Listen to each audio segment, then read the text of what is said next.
Another session of News Tonight. Once again, my name is Patricia Lukoma Mpango.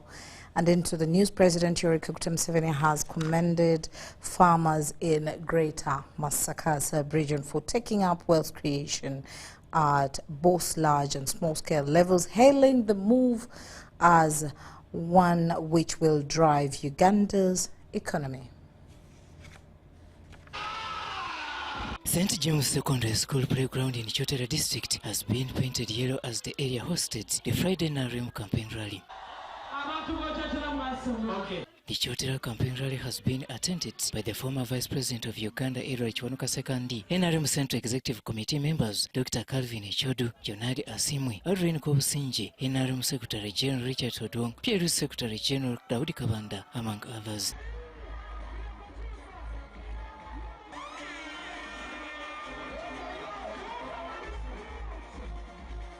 Luno oluguudo babadde bano abatubeera obubi nga balwogerako tumukubire His Excellency omuzira ogw'amaanyi oluguudo lwaffe Masaka Chotera Mutukula Road lukolebwako. The Speaker of Parliament was flanked by a section of leaders who included Ministers Baramba Rugahara and Hanifa Kabuya. And I want to sympathize with you people of Chotera. In the last 5 years, we did not have an NRM member of Parliament. That's why you find even a mere road, like from Lwengo to Kalisiso, is in a bad state. Chotera is the home district of Minister State for Microfinance and also NRM Vice Chairperson for Buganda Haruna Chiuneka Solo. Mukama wange era nzikiriza nga ndi wano ewaka nkwebaze olw'okunjagala n'ompa obuvunaanyizibwa obw'enjawulo nange ngateka ettoffaali ku nsi yange Uganda. And we want to thank you for loving our sect member. Era maama abeebaza olw'okunjagala nze Kasolo. People of Chotera. Abantu b'ekyotera mmwe. The president is going to work on the Masaka Chotera Mutukula Road. While in Chotera, President Museveni gave accountability of the past leadership of his government.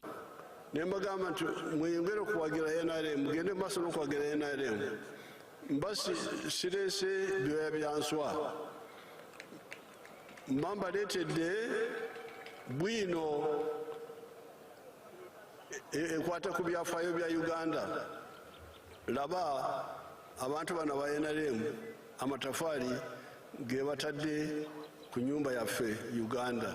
The NRM presidential candidate is also drawing the map of Uganda's future, where he says NRM is still the better driver to the country's economic transformation. Chotera Kalisizo Masaka tuli mu kuluddamu kati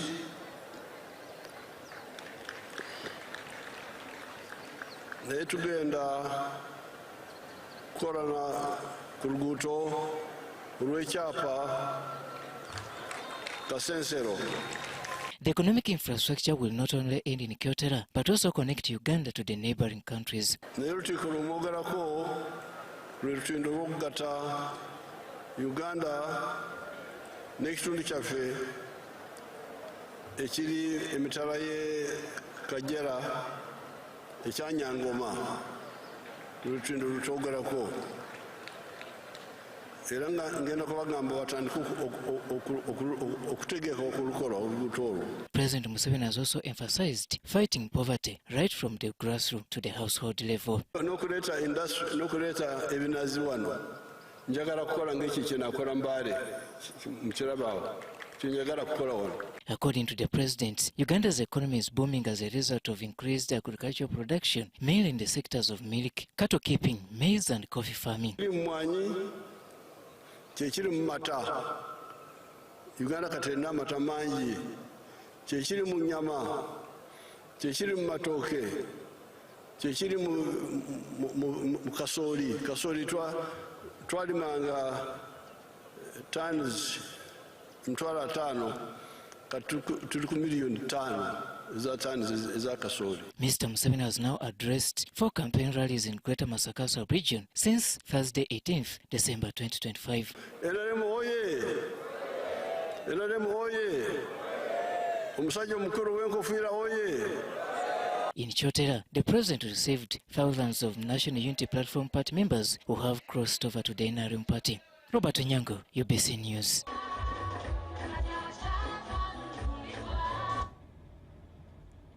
The Interreligious Council of Uganda has criticized acts of violence I beg your pardon, occurring in the country surrounding the ongoing campaigns. The Archbishop of Uganda, Dr. Stephen Samuel Kazimba Mugalu, says such acts are unacceptable. In Jesus' name we pray. Amen. During its end-of-year press conference, members of the Interreligious Council of Uganda revealed that they have received several reports of violence and intimidation in the ongoing campaigns, with political activities in several districts turning tense and chaotic. Archbishop Kazimba Mugalu says this trend undermines the integrity of the electoral process and erodes public trust in institutions mandated to protect citizens. Elections are a civic exercise that has to be conducted in a peaceful environment. As religious leaders, we categorically say no to violence. Let us talk one another, listen to one another, and remain peaceful.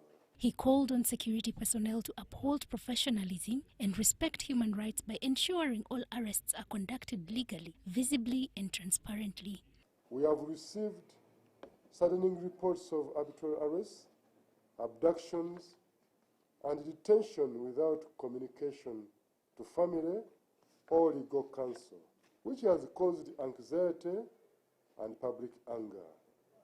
We call upon all security personnel to ensure that every arrest is conducted, proper documentation and access to counsel and family in line with the law. The Electoral Commission has also been urged to take charge of the electoral process by providing clear public guidance and implementing measures that reassure citizens. When people feel compelled to guard their votes, it signals anxiety about whether institutions will do their duty faithfully. To the Electoral Commission, implement measures that reassure citizens through openness, consistency, and accountability at every stage of the process. The Council urged all leaders to place economic justice at the heart of every decision.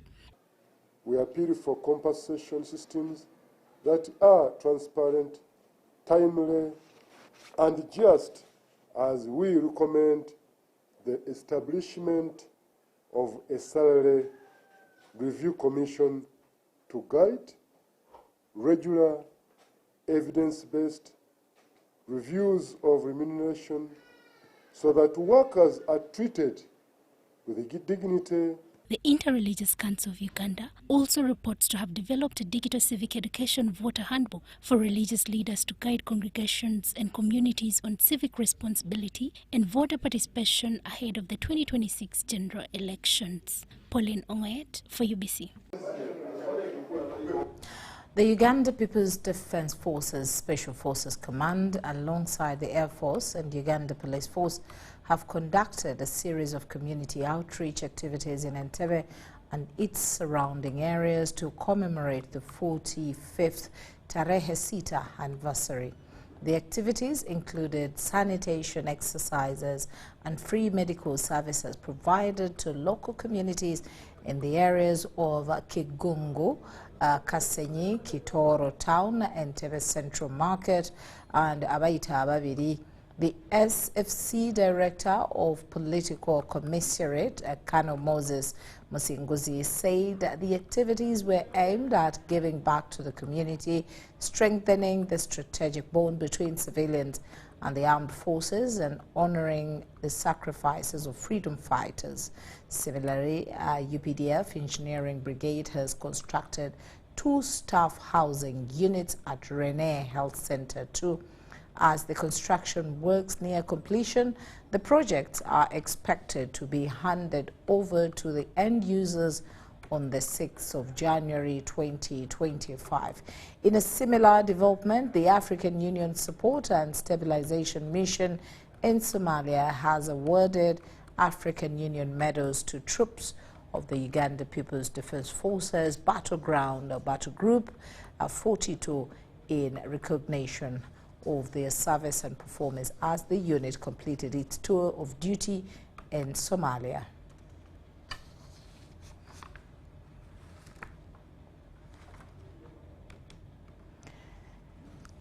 The avocado industry, under its umbrella body, Avoga Uganda, has tasked the government of Uganda to urgently regulate illegal export of avocados to Nairobi and enforce existing laws to govern the sector.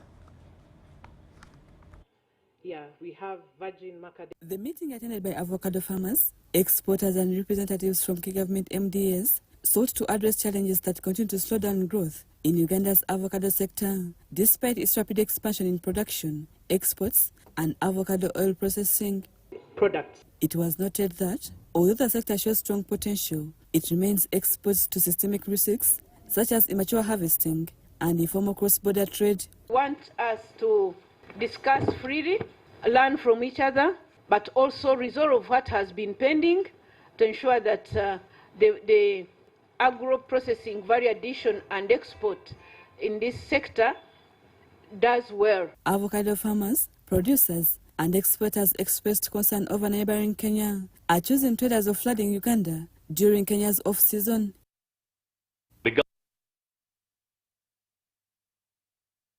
Regardless of how much they're offering, they are desperate in this season of off-season, but they are taking all our fruits. So we are ending with not being able to process oil. We are ending not being. Whoever they are working with, they're able to reach even the grassroots. They tell farmers, just pick everything you have and bring. Avoga Uganda is now urging government and relevant agencies to establish clear laws, regulations, and standards, including declaring avocado as a controlled harvest and export crop to protect farmers and stabilize the avocado industry. We also need to look at the value chain. How do we come up with collection centers? And those collection centers should also have regulators that are mature enough. We want this sector to be regulated, and the people to do it are all here. The first Deputy Prime Minister, Right Honourable Rebecca Ali-Twala Kadaga, has distributed 185 goats to farmer groups in Kamuli, Buyende, Luka and Kaliro districts. The goats are from Kasorwe Stock Farm and the Nagrik were given to farmers as an initiative to reduce reliance on sugarcane and to fight poverty in the region. At least 185 goats, 150 pigs and 20 bulls have been given to 80 local farmers groups in Busoga region by the first Deputy Prime Minister Rebecca Kadaga through Uganda First. The goats that were given to farmers in an initiative to reduce reliance on sugarcanes and to fight poverty in the region were from Kasore Stock Farm and Anagrik. The first Deputy Prime Minister was represented by the President of Uganda First, Johnson Isingoma. He advised the beneficiaries not to sell the goats, but use them for the intended purpose.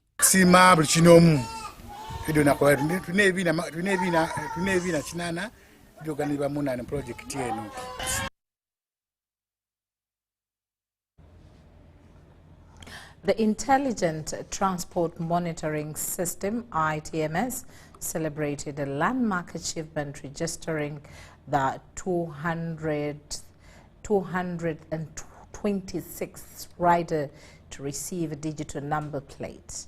The milestone highlights growing adoption of technology aimed at improving security, accountability and efficiency on Ugandan roads.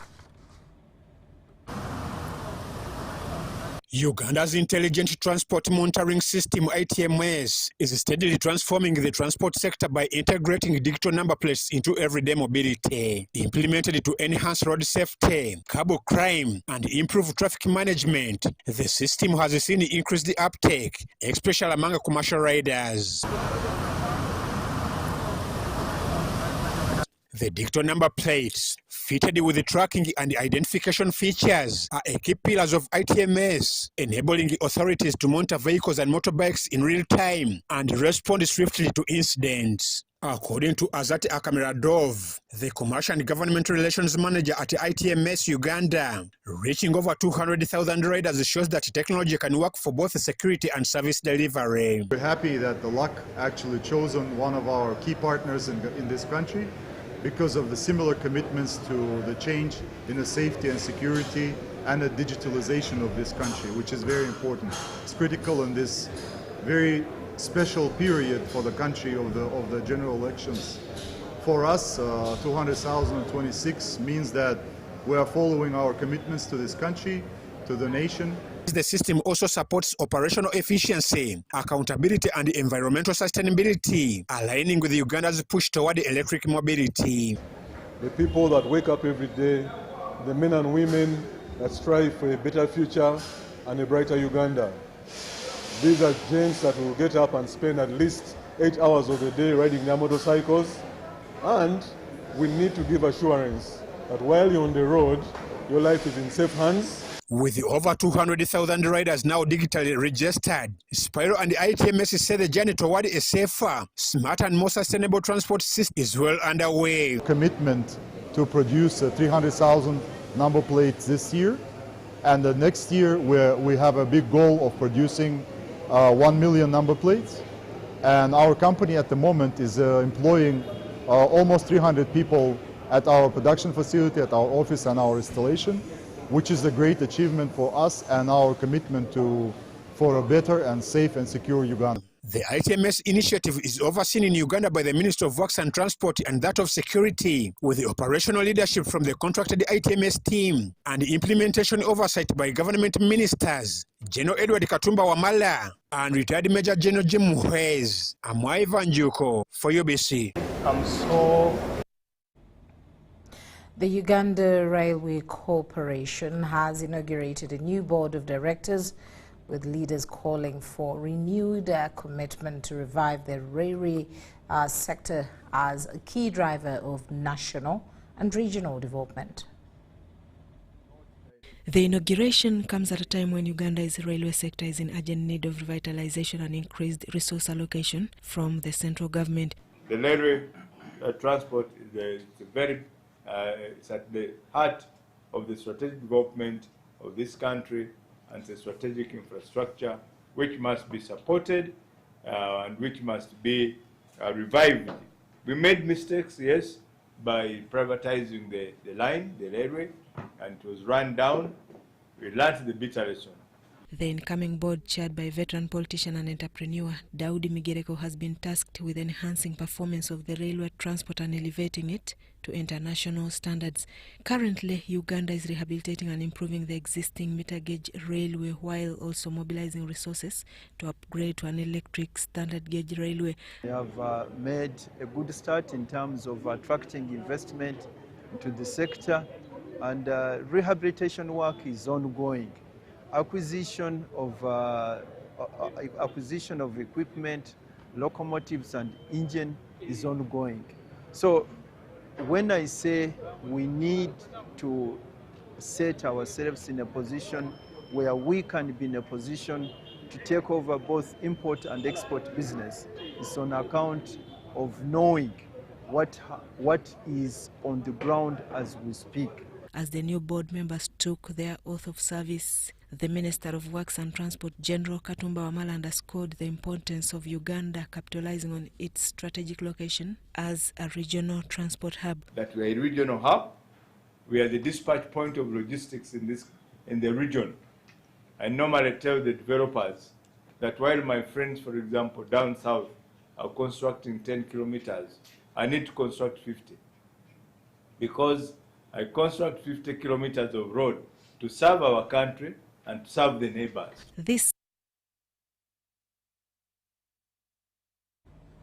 Makerere University has launched a new digital knowledge sharing platform aimed at strengthening collaboration between universities, government and industries.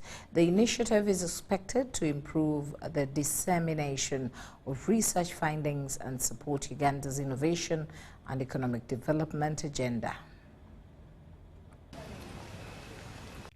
The platform will foster collaboration among universities, government institutions and industries, ensuring that research findings move beyond academia to inform policy and drive innovation.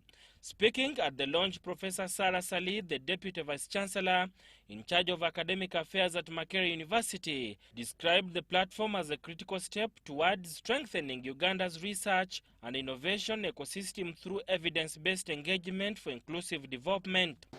So the researchers in this project saw the need to actually bridge the ecosystem of research, education and outreach and work with communities to see how this can be taken forward.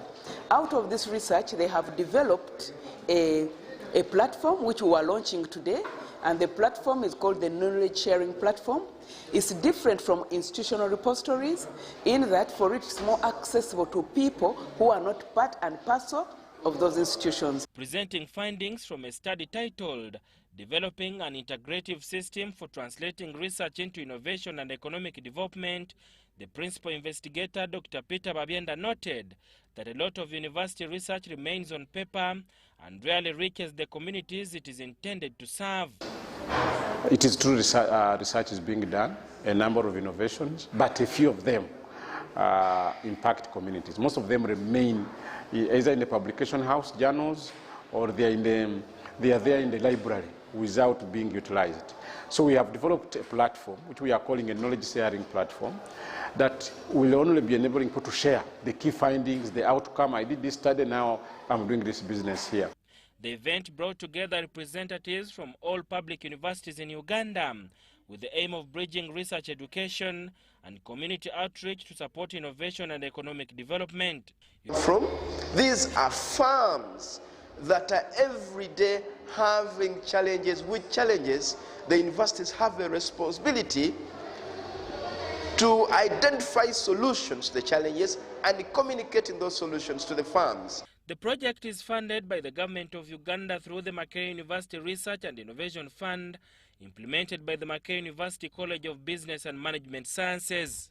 So this project is about creating a platform, a digital platform where researchers, educationists and different innovators can be able to upload and disseminate their findings, the lessons and the projects they have implemented for the rest of Ugandans who are doing similar activities, or even the rest of the world to learn. Sadam Mubale, UBC News, Kampala. The Minister for Energy and Mineral Development, Dr. Rose Nankabirwa, has called on Ugandans living in the diaspora to abandon negative narratives and instead embrace constructive engagement and promote national development and projects for Uganda's achievements globally. Speaking at the two-day Ministry of Foreign Affairs Diaspora Convention, Minister Nankabirwa emphasized that diaspora plays a critical role in shaping Uganda's international image. She urged them to demonstrate meaningful patriotism by contributing ideas, skills and investments that support the country's progress. They look at you and they suspect you that you belong to government, and they can even do harm on you. Pick the confidence, gather yourselves, know yourselves. If you are 1, 2, 3, 4, 5, 10, confront them and say you the government is because some of them we are paying them, but when they go there they pretend. Then some of them change names. Do you know? They change names and then here at home they report that so and so is lost. Government Yamuam. I know where they are in Canada. I have the list. I have the list. I just want permission from the president to display the list. I know how much they were paying and who was receiving the money, and I have some receipts where people pay money to be helped to go out as asylants. And when they go, they change their names, and then back at home, but then you go to make government look bad. Pick the courage. Anyway, let's work on the economy of the country so that you come back and enjoy. Yeah. Nankaba reaffirmed government's commitment to growing Uganda's economy through strategic investments in energy, oil, gas and mineral development, noting that access to reliable and affordable power remains a key driver of industrialization and value addition. Meanwhile, Permanent Secretary, Minister of Foreign Affairs, Vincent Bagire Waiswa, called on Ugandans in the diaspora to remain actively engaged in national development through partnerships and coordinated efforts. Exporting processed foods, industrial materials, pharmaceuticals, tourism experiences, digital services, creative content, and knowledge-based products, firmly embedded in global value chains and competitive in high-income markets. He commended diaspora associations across the world for fostering unity, collaboration, and skills transfer. Robert Katamba and Patricia Lukoma reporting for UBC News in Kampala.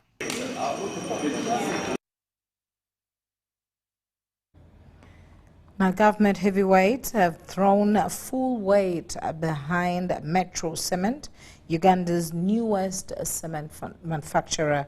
A high-profile pre-facility expansion launch in Kampala, signifying a strong state support for private sector players, fueling national infrastructure ambitions. Officials hailed the UAE-Uganda Business Summit as the launchpad for Metro's success, proving that such forums deliver real investment, not just handshakes, and underscored Uganda's investor-friendly policies, drawing Middle Eastern capital into manufacturing. I wish to sincerely thank the Metro Cement investors for heeding the call I made during the UAE-Uganda Business Forum in Abu Dhabi in 2022 to come and invest in Uganda. You listened, you believed, and you acted. For that, Uganda is very grateful. And it's the reason why since September this year, UAE for the first time in history has become Uganda's #1 market destination for our exports. Last year, we exported goods valued at $1.3 billion and 50% of these were agricultural products. Metro Cement kicked off with its first production line in Mbale in 2019 at 327 tons annually. Added Line 2 in 2023 and now Line 3, set for completion by March 2026, will double overall capacity while rolling out an expanded range of cement construction products to meet surging demand from roads, housing, and industrial projects. The reason of selecting Uganda, first of all, Uganda is a country which is most peaceful country in East Africa. The system of country, whether it's the government sector or private sector, regulations are very clear from UAE Investment Authority, Uganda Embassy, the URI. All the departments are having a very clear message to the investors. The expansion aligns with government goals to partner with firms like Metro to realize trillion shillings infrastructure pipelines, creating jobs and local supply chains as the country races toward Vision 2040's $500 billion economy. And I'm very happy, really, with the scale of investment you've done in a very short period of time. I think it's how many years? 2 or 3 years, and you can see where you have come, and I can see you being one of the leaders in this space. Yet critical bottlenecks persist. Uganda imports over half of its clinker needs, With Kenya, UAE and Saudi Arabia as top suppliers in 2023, officials stressed that exploiting northern Uganda's limestone deposits for domestic clinker production to slash costs, cut import dependency, and make infrastructure more affordable. Alhamdulillah, by the grace of Almighty, we were able to cross all hurdles in this point with the support of all the government authorities and our team who have put in all the hard work. Metro's growth spotlights the cement sector's pivot from import reliance to self-sufficiency. But stakeholders warn that without accelerated raw material development, ambitious road, rail and housing targets risk escalating expenses and delays. Wadulo Arnold Mark for UBC News in Kampala.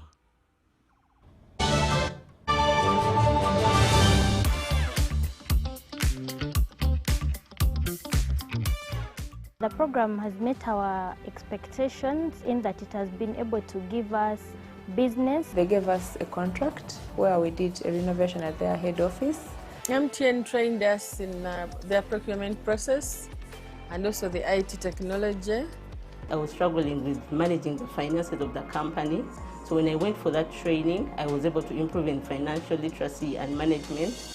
Are you a female entrepreneur looking to do business with MTN? Log on to www.mtn.co.ug/AWE. Together, our progress is unstoppable. Starting with 100,000 shillings, you begin building real financial strength, because wealth doesn't just happen, you build it. And the ones who start early end up ahead. Every deposit, every month, every little increase. This is how your money grows into wealth. Put your money to work with the experts at SBG Securities. Partner with us today on your investment journey. SBG Securities. Keep growing for you, for them, forever.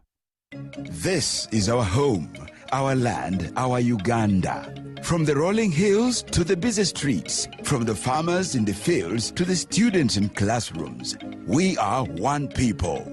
Elections are a time to choose our leaders, not to fight our brothers and sisters. When violence enters the ballot box, the future of our country is wounded. But when peace leads the way, our nation grows stronger. On election day, choose unity over diversion, respect over hatred, and dialogue over distraction.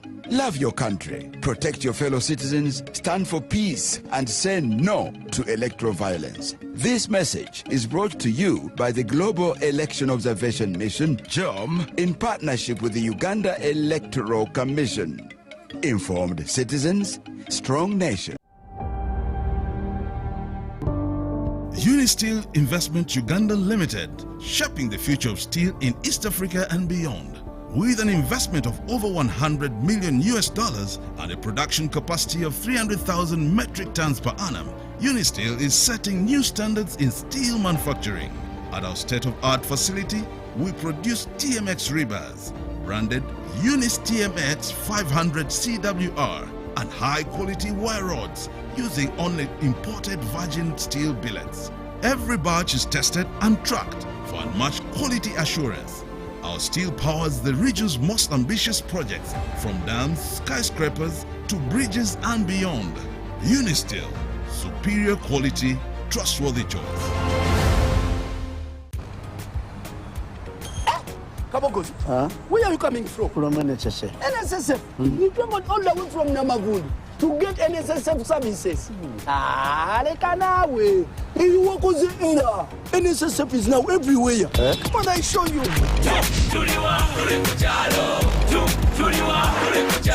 Yakabande pakabanda. You can register for NSSF. I'll contribute to your Simate life. Never deep down in the Barara. Make NSSF payments. No wahala okubekalangala. NSSF sure is not far. But tomorrow kuhika gochido. Enjoy NSSF from where you are. Access NSSF services right where you live. With over 20,000 quick teller agents across Uganda, now you can conveniently register yourself, make NSSF payments, and contributions to your Smart Life account to Ubira.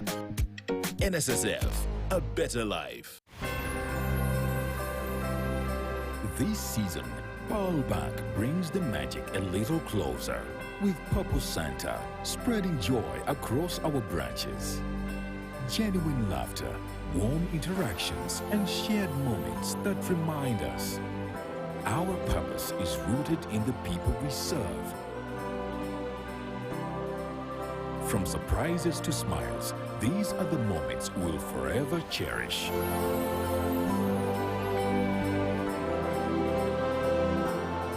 Merry Christmas and a Happy New Year from Pearl Bank, formerly Post Bank.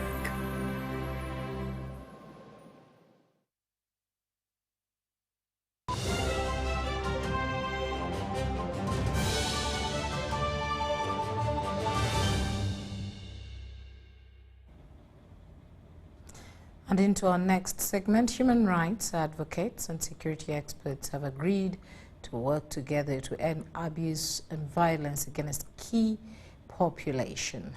According to the Assistant Superintendent of Police, Eddie Semitego, despite the fact that sex work is illegal in Uganda, it should not translate into any kind of abuse, acts of violence, or denial of basic protection. As concerns grow over brutality allegedly meted out on sex workers by both clients and some law enforcers, stakeholders are calling for approaches that prioritize safety, dignity, and cooperation with the authorities. Despite operating outside the law, sex workers say they are also Ugandans entitled to safety and protection, irrespective of their status. In Uganda, sex workers face systematic violence, criminalization and marginalization. The criminalization we've been talking about all along.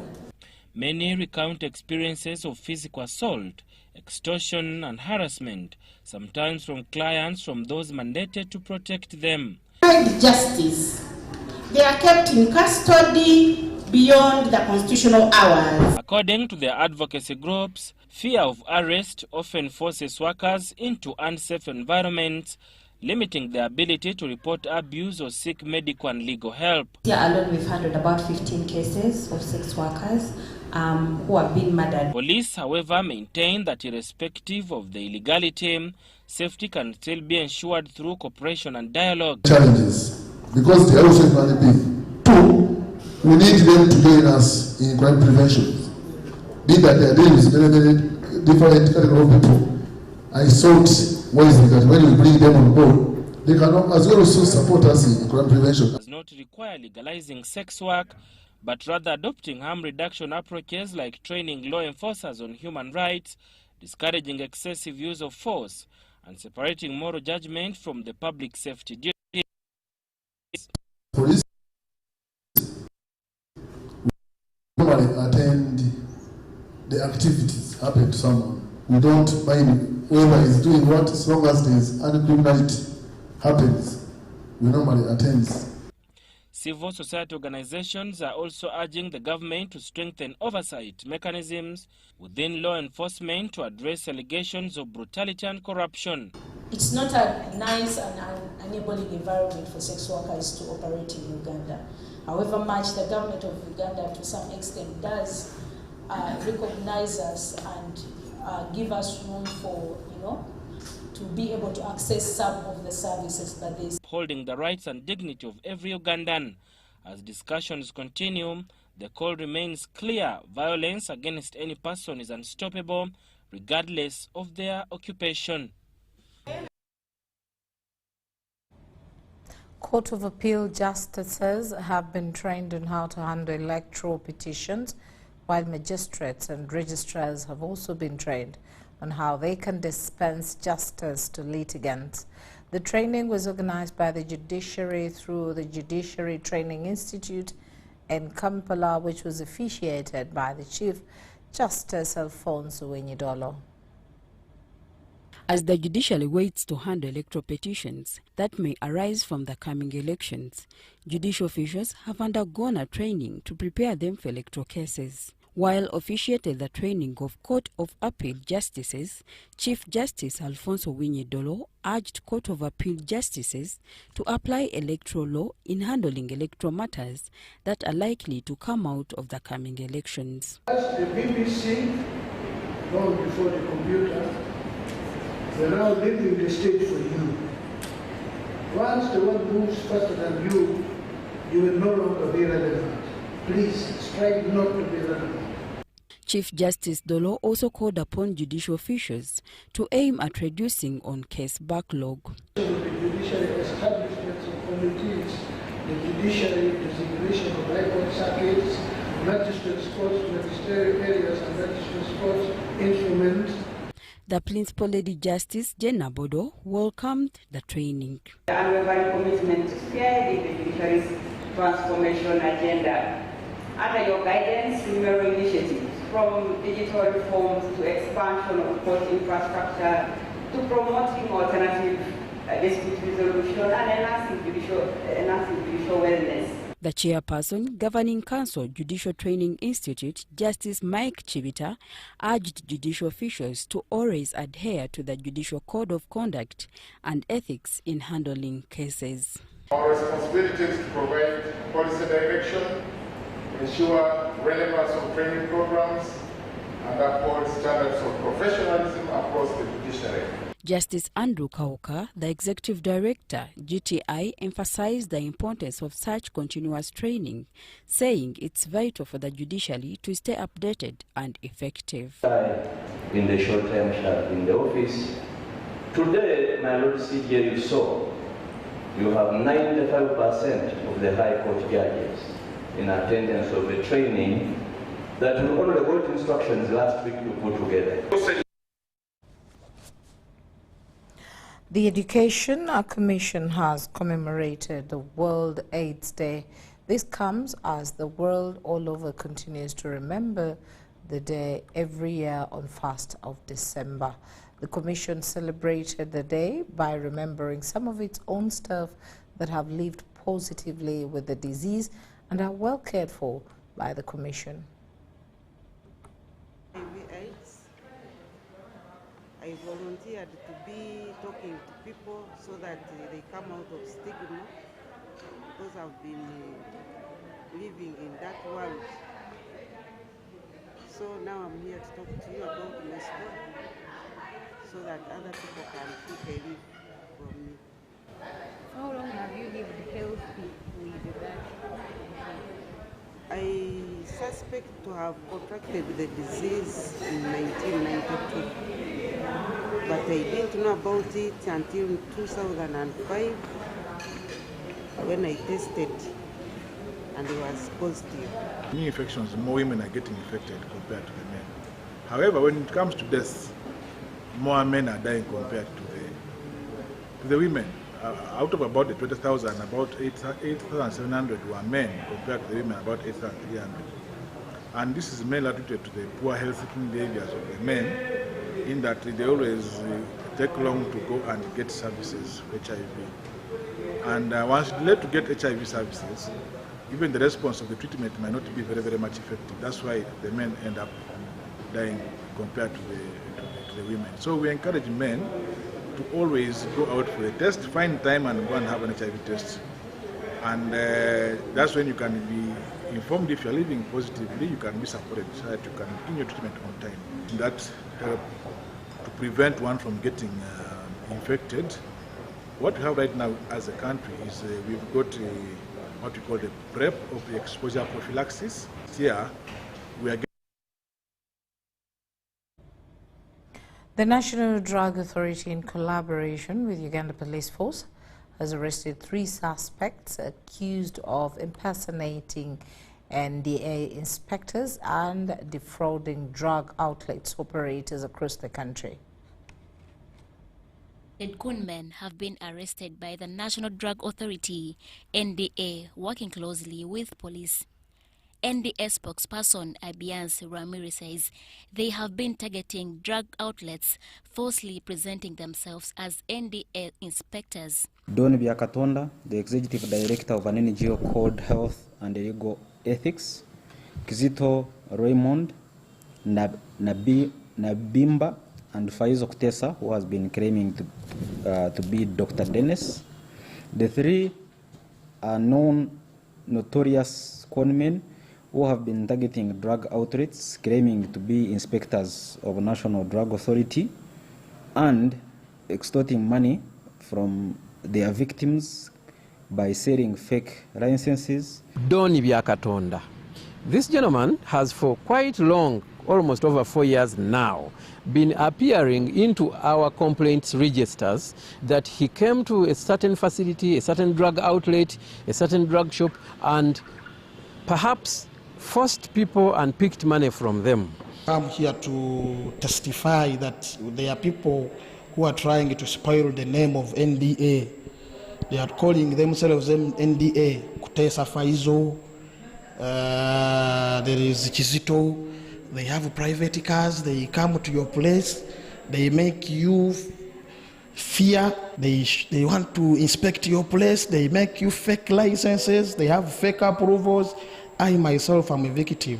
Mr. Lwamiri told UBC that the two are facing criminal charges. And extracting money, claiming to be selling them licenses and charging them millions of shillings for inspection fees of their new drug outlets.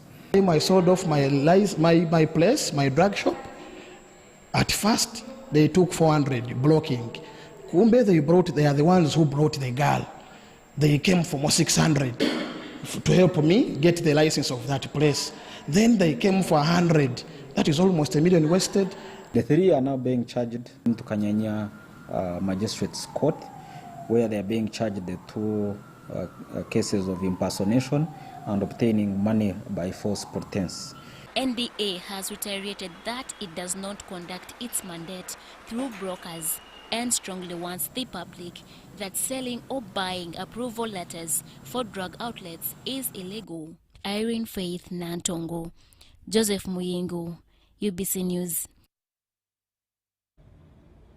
And in the area of emissions, Uganda's greenhouse gas emissions are rising at an alarming rate, with new findings pointing to deforestation as the main driver. The survey, conducted by environmental experts under the Environment Management and Livelihood Initiative, shows that emissions have nearly quadrupled over the last 8 years, raising concerns about the country's ability to meet its climate targets.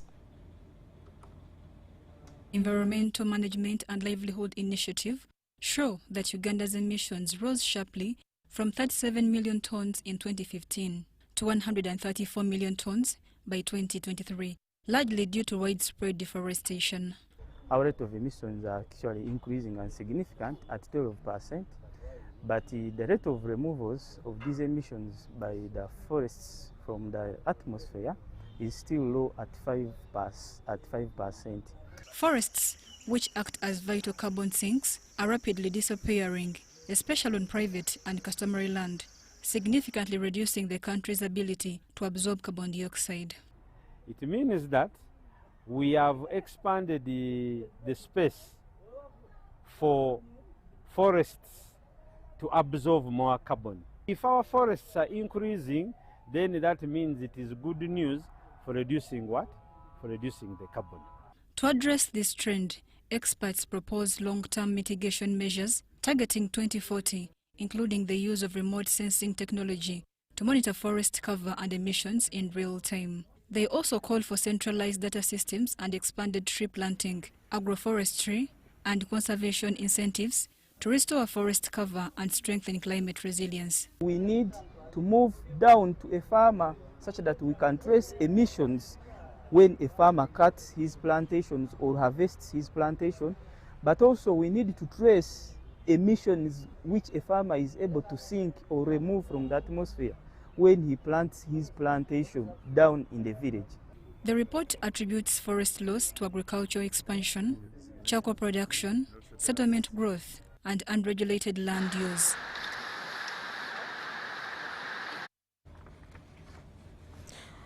The Rotary Club of Kampala Platinum has reaffirmed its commitment to service and community transformation following the visitation of the Rotary District Governor, District 9213, Go Geoffrey Martin Kitakule.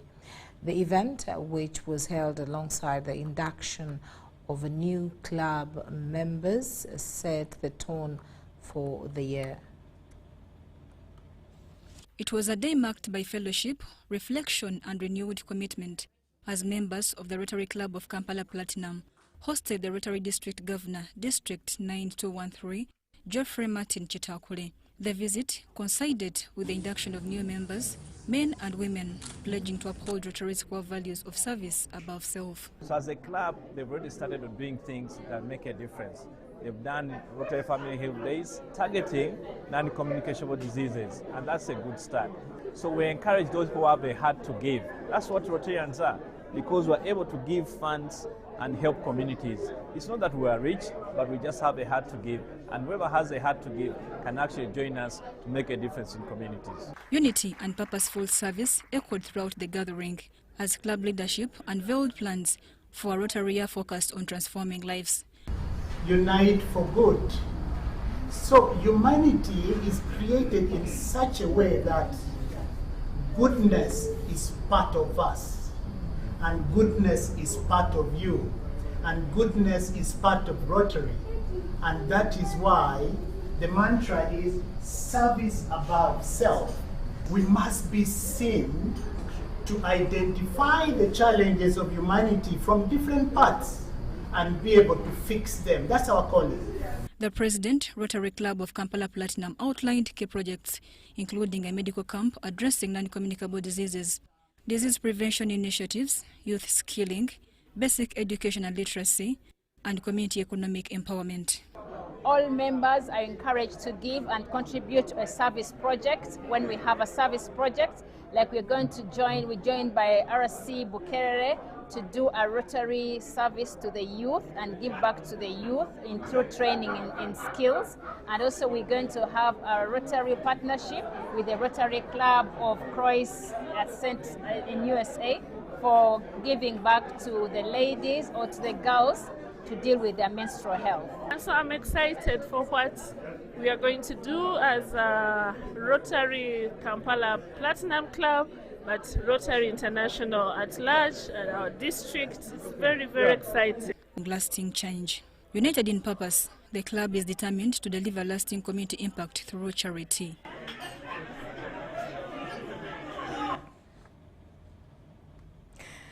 The Lions Club of Chengera is strengthening efforts to empower the girl child through menstrual hygiene awareness, equipping school-going girls with practical skills in making reusable sanitary pads.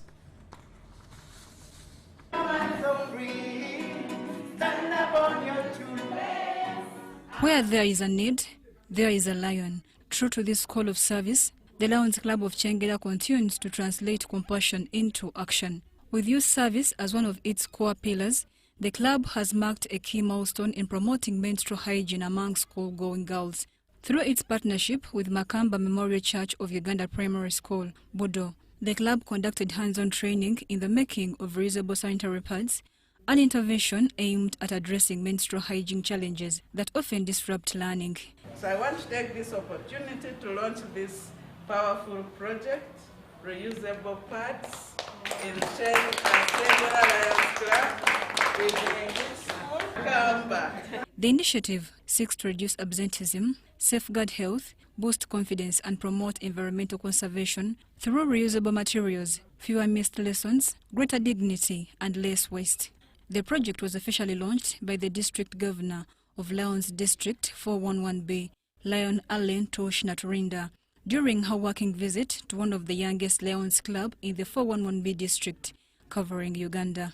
But to thank the teachers who opened, especially the head teacher, for opening your gates for Lions to come in and teach something beautiful as this. I believe you're enjoying the partnership. The headmistress of Makamba Memorial Church of Uganda Primary School, Namudo Sarah, welcomed the initiative, describing it as timely support for the girl child while reinforcing environmental responsibility. n'abayizi bennyini they are proud of it. And now bagenda kuddayo nga beefiiringa nti balina skill gye bakoze ki gye bayize, and moreover in boring days.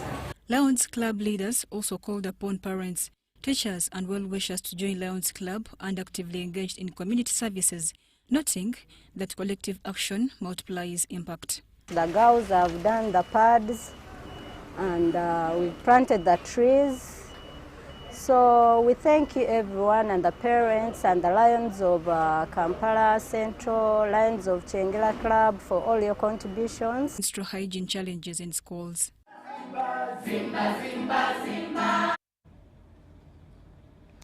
The Shengji Church of Jesus has organized a free medical camp in Kampala, offering essential healthcare services to the local community, as we hear more in this report. During the camp, residents received general health checkups, screenings for common diseases, and consultations with qualified medical professionals. We always give back to the community every year through different districts, according to the word that we receive from the chairman about taking care of our bodies as well as our spirits. So, Chinchanji Church of Jesus, we not only take care of our bodies, but also spiritually through the word. The church also provided health education, raising awareness about preventive care, hygiene, and nutrition. Today we have this event because our chairman, the leader of our church who is in Korea right now, Chairman Man-hee Lee, he always says that we have to become a light and salt of the world, give back to the community. Instead of just only growing in numbers, now that we have many people with different talents, different skills, we want to make sure that the community is also served. And it is kind of late. We started a little bit late this year, but serve the community. Volunteers from the church, along with medical staff, worked together to ensure the camp ran smoothly and that attendees received proper guidance. Yeah, we were expecting to see lots of people with sight problems. There's a lot of malaria in the community. We expect to see a lot of them. There are also lots of non-communicable diseases like back pain, and forgive my biasness because that's my area. Yeah, we have people with joint diseases. Yeah, they're out there. It's very important because for every disease like you hear, if you detect the disease early, it will have not destroyed, for lack of a better word, it will not have gone to the stages that cannot be managed. So if you catch the disease early, it is easy to treat it, and the outcome will be much, much better. Get out, go and check early, eat healthy, but also in this festive season, try to not also eat too much, because too much food is also not good for our bodies here. Sudat Kaye, UBC News. During the camp, residents received general health checkups. Thank you, Sudat. Now looking at season trends, as the festive season kicks into high gear, the annual exodus from the city has begun. Thousands are braving long journeys and skyrocketing transport fares to reach their villages, as we hear more in this report. While many battle the chaos of the bus parks, others are checking in for some much-needed relaxation. Joyce Batamuliza, a hospitality expert at Kabila Country Club in Bukoto, says the perks of a hotel holiday go far beyond just a comfortable bed. When it comes to Christmas, we have a variety of activities. We talk about the live music, live band, which is really nice. So we shall talk about the face painting for the kids. We shall talk about the cocktails that we offer that comes along with your meal. When it comes to our meal, we shall talk about the starters. We talk about the main course. We talk about the dessert. We shall have bouncing castles. We shall have winning boxes. The lucky winner will come up with a gift. Beyond the activities, Batamuliza notes that the true value lies in reclaiming your time. By moving the celebration to a hotel, families can eliminate the stress of hosting, cooking and cleaning, allowing them to focus entirely on each other. She also highlights that survey travelers can use the holiday to maximize loyalty program rewards, such as free nights, room upgrades, while establishing new relaxed traditions. Why would someone leave home to come and have this experience with us? We have different offers. We've been having the same meals, we've been in the same environment, but this time around it's a new environment whereby we meet different people, we meet different culture, whereby it's more fun. Imagine having fun with different people coming from the different parts of the world and coming together. It's really nice. We shall talk about the meals. Remember, you've been having the same meals as a family, or sometimes have that meal with different people, or you're having meals in different areas, but this time around it's a family and gathering. Whether it's a dip in the pool or a professionally prepared turkey dinner, the shift toward the hotel holidays suggests that for many, peace of mind is the ultimate Christmas gift. Jimmy Aluli compiled the story.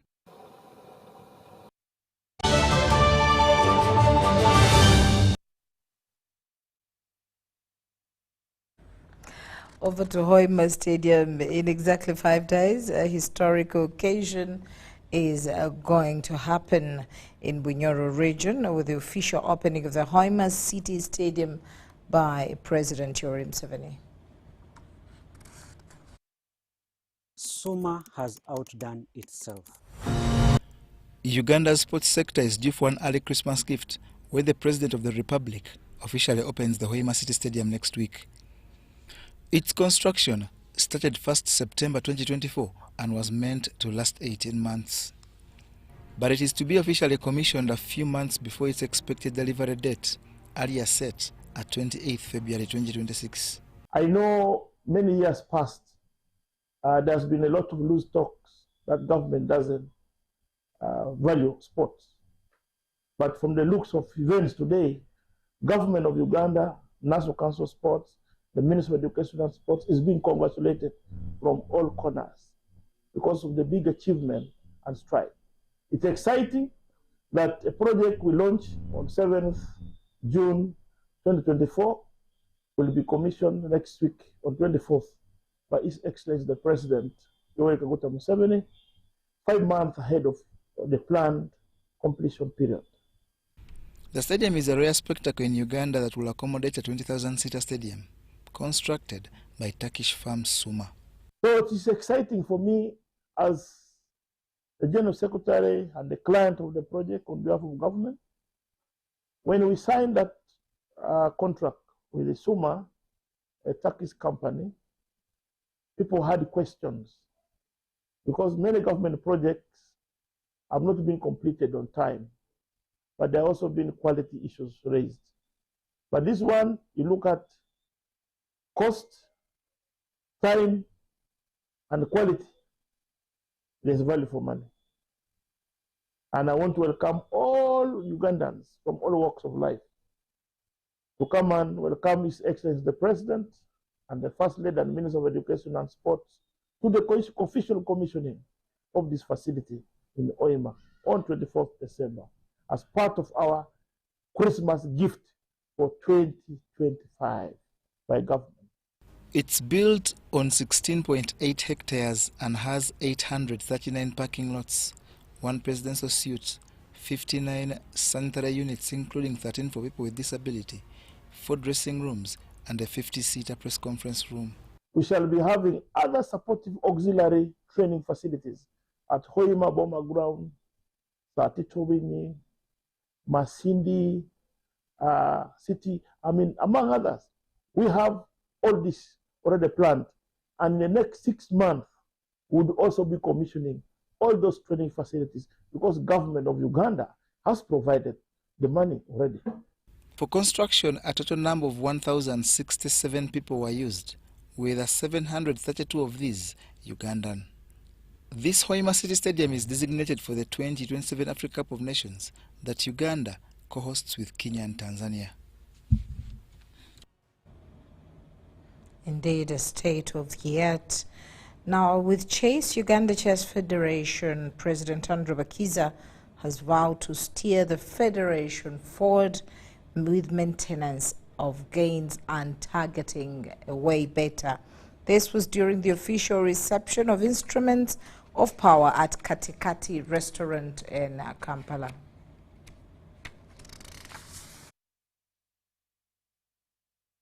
I've ever been the Uganda Chess Federation treasurer some time back.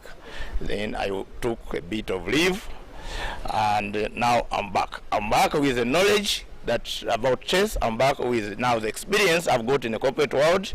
I've come with a number of connections that I can leverage on to make chess better. So I've come with total knowledge and experience on taking chess to the next level. So we have good already record on supporting ladies, and that's why we even have a lady on executive, and we have a number of ladies programs which I will support and push them even to a better level. My vision is we are going to have strong management, strong funding, and strong player. What do I mean by strong management? I need transparency, I need accountability, I need respect of the law, I need respect of each other. That is the strong management I'm looking at. And with that story, we end our news. Thank you once again for allowing us into your space. My name is Patricia Lukoma. It's a good night from us.